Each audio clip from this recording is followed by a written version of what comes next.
Welcome to Chem 112 Summer. It's a 6 weeks course. I'm Dr. Burton. I've got a cold, so I don't usually sound like this, but nonetheless, let's knock through how to get through this course. First of all, how to navigate Canvas. My advice is if you don't know how to use Canvas, hit on the Introduction to Canvas for Students. Otherwise, your next starting spot is right here, and you're going to look at the syllabus. The syllabus I will update if needed, but I updated it today, which is the 30th of June, so it should be good. Basic policies for Nova Online are right here under College Policies and Exam Procedures. If you are planning on taking your exam in a different place, i.e. not a Northern Virginia Community College, you need to go on there and get it proctored at another university. All right. If you're planning on taking it here, make sure you print out an exam pass. The exam passes look like this. Make sure you've printed them out, you've got everything on, and you bring them in and you take your test. All right, back to the class.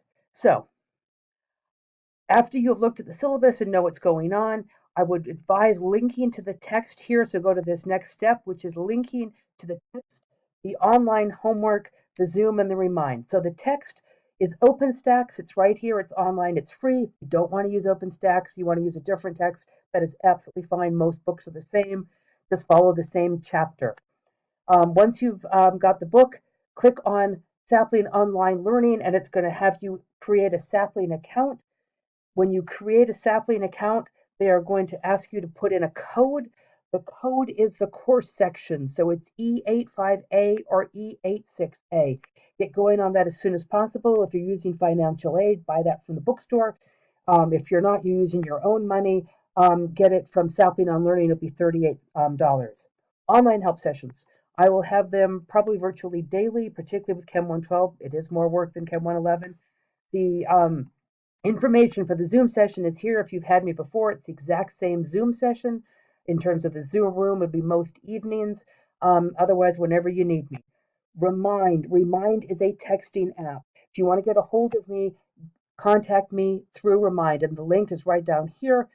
Go on this, join, and then send me a text letting me know that you're in so that we can keep talking and keep in touch. All right, so we have the basic what you need to be doing in terms of text, online, etc. Now, you're going to have to navigate the course and learn the material.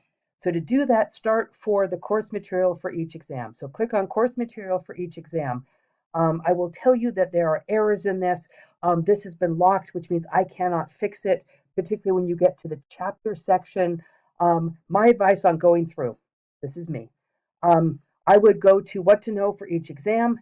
It gives you some basic ideas on the topics, some equations, how to go through it, vocab. I would start there. Then you go to the chapter. Now, all of the content you need, except for Sapling, the online homework, is in the chapter. So what are you going to do? You go to course materials, and everything is in here. Study guide, a key, PowerPoints, everything you might want to use. It's broken into sections. So if you want to go to section 10.1, the link to the textbook is here. And then you're going to go into videos for each section. And then I've thrown in a bit of a summary because I kind of like that. There are videos from other people, and there are videos from me on this. There's not a lot of Tyler DeWitt. Unfortunately, he doesn't do Chem 112. It's a little heartbreaking. So that is the material for each chapter. So again, what to know for the exam, go to the material. I would go into the study guide. The study guide gives you the topics that you need to look at. It's going to be similar to what to know. It gives you also a place to take notes and do some remembering. So here we're starting with intermolecular forces, which means you have to start with Lewis structures. So it's going to review Lewis structures, and then it's going to tell you what it is you need to know. So I would, as I'm looking at the text, and I should have told you that. So back to chapter 10. Make sure you're in this. So let's say you're trying to do whatever is in section 10.2, properties of liquids. If you click right there, it is going to take you into the textbook at that section of that chapter. All right, now the textbook is not our major source of what we're going to be using. We modified a little bit, so I would follow the study guide rather than following or reading thoroughly the textbook. So again, what to know, study guide, and then go through the chapter. Each chapter is, or each text is going to be 2 chapters. So you're going to do what to know, liquids and solids, study guide, and then you're going to go to the next chapter. There are study guides there, and then there are extra credits and sapling assignments. The sapling is your online homework. Yeah, there is 2 parts to it, practice and quizzes. The practice you will get an infinite number of attempts on. You only lose credit when you give up. If you get stuck, let me know. How do you let me know? Send me a text and remind. Every chapter has got 2 to 4 sapling assignments. Most of them have 2 practices and 2 quizzes. It's a lot of work. FYI. Extra credit for each chapter. Do not, at the end of the semester or the end of the summer, ask me to round your grade up if you haven't done your extra credit. Extra credit is by far the best way to make sure you absolutely know the material. So continuing, extra credit for each chapter. There's also my personal notes on each chapter, kind of shortens it or summarizes it a little. Great set of practice exams. These are multiple choice. I have a sample exam here, and I have a key. Once you have done all of that, you are ready to take the exam. Again, when you're ready to take the exam, make sure that you've printed out your exam pass here. And once you've done that, you're going to go into the testing center and take the exam, follow the instructions on Nova Online. All right, that is going to get you through the exams. Now, labs. Um, labs in Chem 111 are more work than labs in Chem, or excuse me, labs in Chem 112 are more work than labs in Chem 111, specifically because there are graphs. So what are you going to have to do? Make sure you've prepped for lab safety. So read the lab safety rules, make sure you watch the videos, take the lab safety quiz. This is due Saturday morning. This is on the 6th of July. How to prepare for each lab. Each lab, we are going to have now a lab notebook. Why? Because if you write it down, you'll be able to do it better. You'll have notes on it and you will do significantly better. What do you need in your notebook? You need something like a composition book. You need a couple of pages at the front so that you have an index, and then you're going to write the title and the date of the lab. You're going to write the purpose, a couple of sentences. You're going to go to the safety data sheets. The safety data sheets are going to give you the hazards. You are going to write down what is hazardous about those chemicals. It's something you absolutely need to know. You're going to write down the procedure. The procedure can be condensed, or I like personally a flow chart and a picture, but you're going to have to be able to read it, understand, and follow it.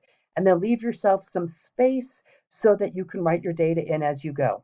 All right, so there'll be a couple of other labs that have a few more things, but we'll deal with that when we get there. So those are the safety rules and the preparation. Make sure, of course, you have goggles, you have proper shoes, long pants, etc. Now, labs for the first weekend. All the labs for the first weekend are here. For the first Saturday, whether or not you have myself or Professor Vanderson, a lab notebook is not needed. These are dry labs. And in fact, you can do math review, Lewis structures, and graphing with Excel at home.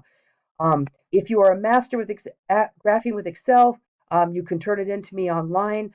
And you don't actually have to come to this lab. But if you are not, you absolutely need to come to this lab because there's going to be graphing in almost every lab.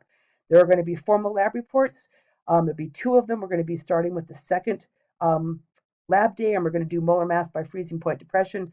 Formal meaning you're just going to type out what it is, type out the results, and make sure you've got a nice graph that you can send in to me. All right, so those are the labs that you're going to need. Whether or not you need a notebook is included for the first weekend. Second weekend, you need a notebook for everything. We'll get you details on the formal lab reports as we go. Don't panic, it won't be that bad. Okay, so you've got the labs. Now, if you want to make sure you know who is in which lab, you can go back to dashboard or the home page. And if you go back to the home page under your announcements, under the announcements, I have sent out a complete list of everybody who is in each lab. So take a look at that. And if you are not going to attend a lab or you're going to attend a different section for the lab, make sure you let me know. All right, so we have the exams, we have the labs, all of the due dates are online, and that includes sapling. So remember, sapling is your online homework. Remember, you get it here. As you go in, you're going to sign up for sapling. So you're ready for the exams. You've taken them. There are 4 exams. Now, note there's nothing about a final here. The final will replace the lowest exam grade. So if you decide to take the final, you will have 5 grades, and the lowest is dropped, and that one is going to go in. So the final only helps you if it improves your grade. Otherwise, you're simply going to use the exams 1, 2, 3, and 4. And again, All of the due dates are on the calendar and you can find those. The due dates for sapling are in sapling and they're in the syllabus. I think that's it. I'm sure you're going to have more questions. I'll be on Zoom tomorrow evening, and I'll start emailing you on a regular basis.